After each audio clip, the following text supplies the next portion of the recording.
Hey guys, welcome to Aviate.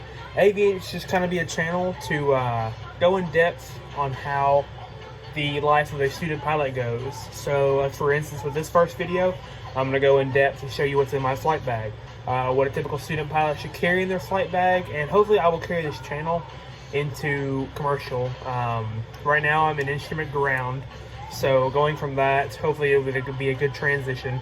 I'm starting cross-country flying with private, so I'm still working on my private certificate. But hopefully this channel can grow and be a really good outlet for people to know what to do if they're clueless. So without further ado, let's get right into it.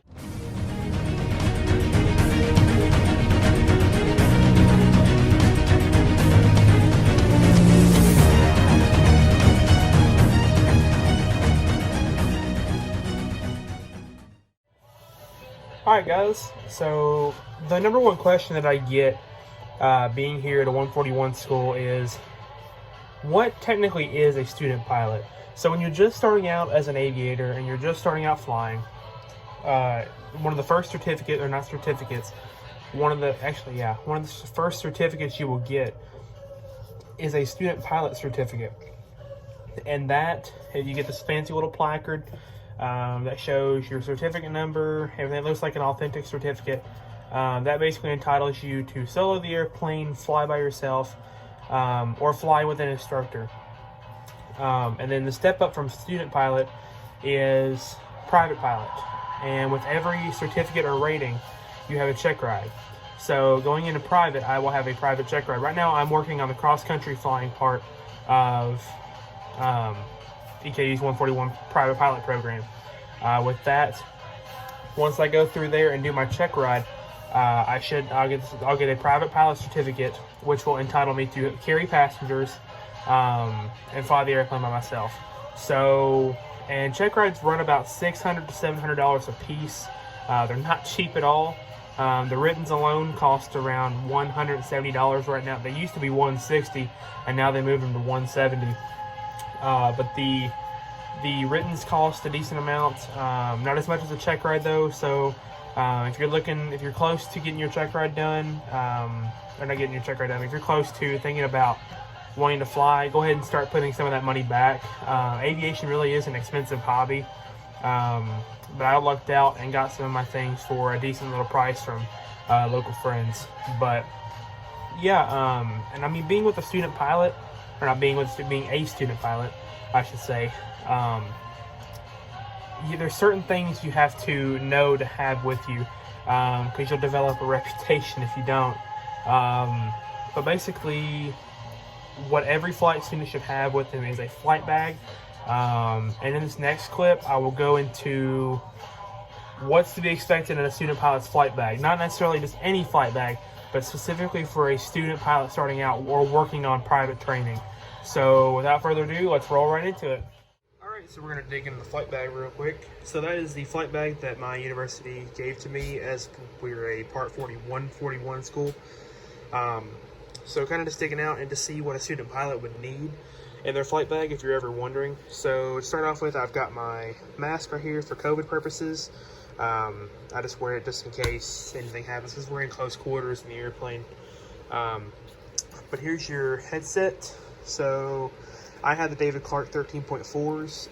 They're a really good starter headset, good for student, private, instrument, kind of until you get the long run of commercial. Really good headsets. You want to watch these plugs when buying them, because they make specific plugins for helicopters and they look the exact same. So you just have to be really careful with buying them. I got this for like $290, I believe. Some of the more expensive ones are like the Bose A20s or the Lightspeed Zulus.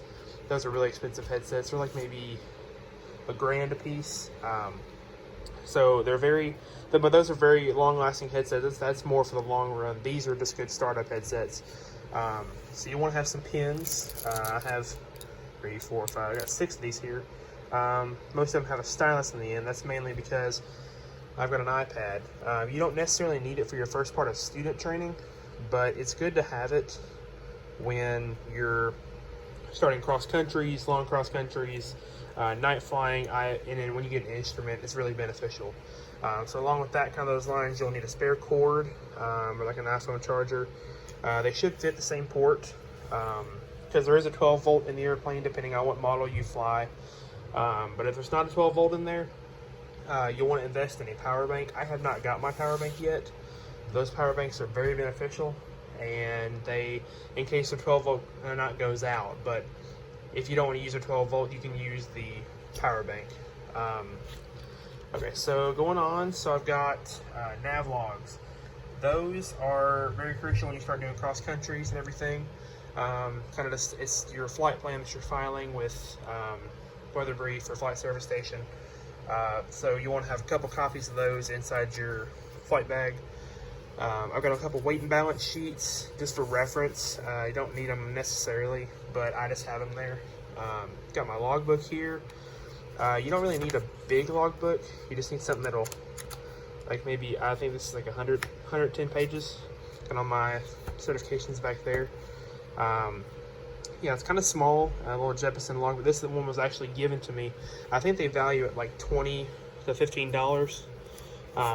So they're relatively cheap. So next, you got your sectional. I'm in the Cincinnati sectional chart area. So our university requires us to get the Cincinnati sectional. You can get that, or whatever region you're in, just get that one. Or get the region that your flight training operation goes through. So kind of along with those pins and everything, you want to have like a little small notepad, relatively like maybe that big, just to write things down. Got a bunch of notes in here, kind of you can write maneuvers and go through the ACS through there. Then of course got my badge right here for getting into EKU. But yeah, that is the contents of basically a student or private pilot's flight bag. And I hope you use these tips, and let's move on to the next clip. Well guys, that concludes today's video. I really hope you enjoyed looking at the contents of a flight bag, kind of just to get an idea of what you'll need to start your training. I'll put a link in the description down below of websites you can go find these items on, and hopefully as the ranks go on, I'll be getting a bigger flight bag, and we'll go more in depth with that.